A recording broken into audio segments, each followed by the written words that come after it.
اس حوالے سے جو سب سے بڑا مخمصہ ہے وہ یہ ہے کہ اسٹیبلشمنٹ اس حکومت کا بوجھ اٹھائے ہوئے ہے، اور اس حکومت کی ناکامی اور نااہلی بھی اسٹیبلشمنٹ کے خلاف ایک فضا کو بنا رہی ہے۔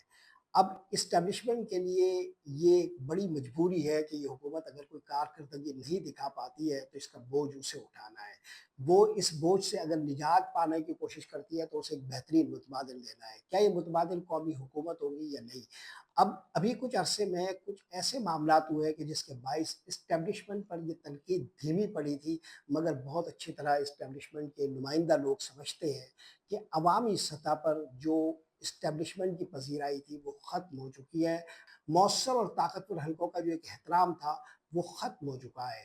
چنانچہ وہ یہ اچھی طرح سمجھتے ہیں کہ پاک بھارت جنگ میں ملنے والا وقتی احترام اور ایران امریکہ مذاکرات کے درمیان بننے والی ساکھ دراصل کچھ عرصے کے بعد معاشی سوالات میں ختم ہو جائے گی اور بہہ جائے گی۔